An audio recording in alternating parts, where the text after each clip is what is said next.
Assalamualaikum warahmatullahi wabarakatuh. Selamat malam, berjumpa lagi dengan Ki Kampak di acara stand up komedi tunggal. Harum mewangi sepanjang hari, pusing, pusing, pusing, pusing, pusing, pusing, pusing.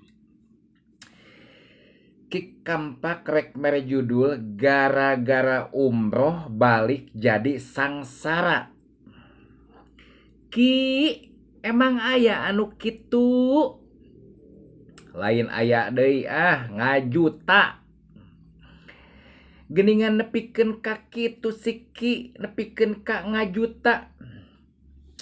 Ki Kampak keur cicing kadatangan anu nyuksruk naon Ki? Nu nyuksruk ceurik kumaha Ki? Nyaeta kasedih nya.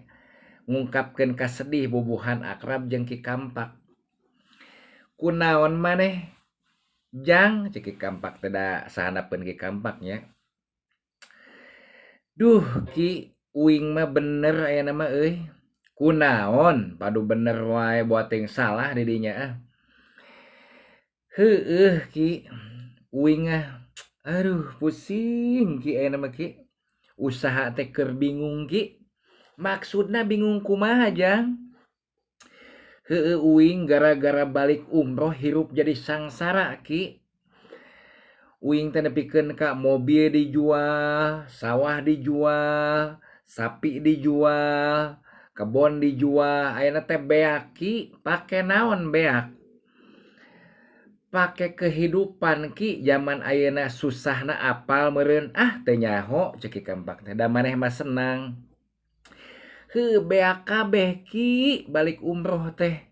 Alus cek Ki Kampak teh.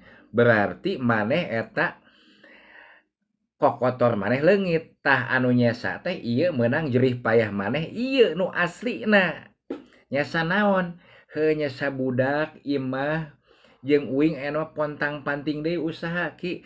Alus maneh dibere kasehatan, dibere inget deui ka pangeran. Nu nyasa masih mending imah jeung balarudak araya keneh mah. Tah eta teh berarti nu aslina. Geus teu kudu dipikirkeun, teu kudu bingung, sok jalani hirup mah, bener teu?